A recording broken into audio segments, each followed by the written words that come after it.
This is Featherskull Studios with our monthly video update from August into September. This video will cover what has been accomplished in the last month and what we plan to complete in the following month.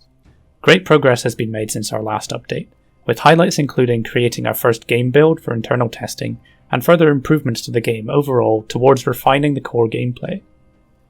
Throughout this month, the level design has been further refined with many bug fixes and optimizations to its generation mechanics.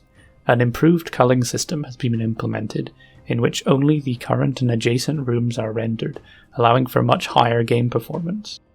A wave system has been added to the arena rooms, where once enough enemies are defeated, several more are spawned depending on the size and difficulty of the room. This allows a further depth to the combat sequences without overwhelming the player. Additionally, a new item and inventory system has been created, where rewards are spawned throughout the level depending on their rarity, and once the player picks them up, their effects and abilities are applied in an expandable modular system. During the last month, significant progress has been made on the game's hack and slash combat. The hack and slash combat is one of the core elements of the game and essential to the overall gameplay loop. Inspiration was drawn from popular hack and slash games such as Devil May Cry, God of War 3 and Ninja Gaiden. A combo system was implemented, allowing the player to perform powerful moves by inputting buttons in the correct order. The player will have to make use of a variety of combo attacks to deal more damage to certain enemies and keep their combo going. Air combat is another area that has been looked into. A new slam attack has been created, where if the player holds the attack button in the air, they will slam their axe down to the ground, dealing a large amount of damage around the affected area and knocking back nearby enemies. A lunge attack was added, allowing the player to leap towards a targeted enemy, close the gap and engage in combat quicker.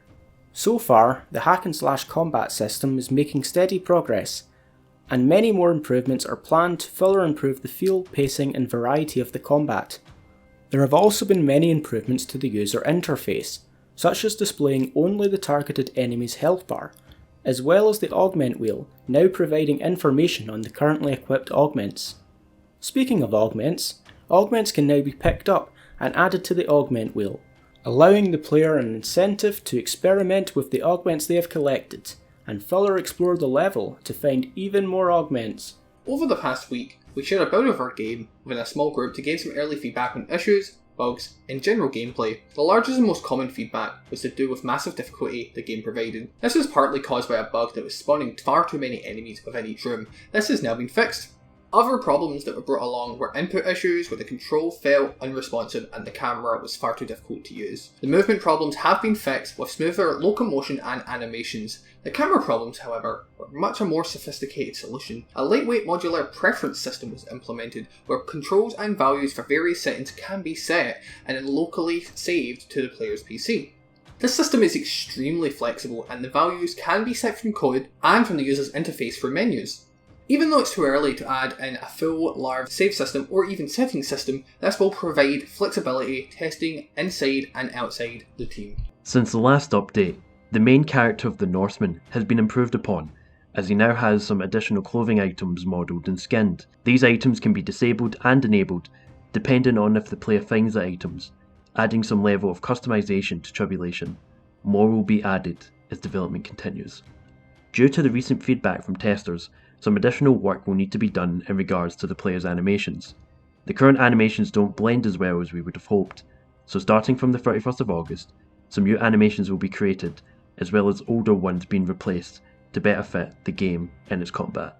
Unfortunately, the elf won't be able to be remodelled currently due to time constraints, but in the future a new model will be developed. Extra animations are also planned for enemies like the Jotun, adding more variety in their attacks.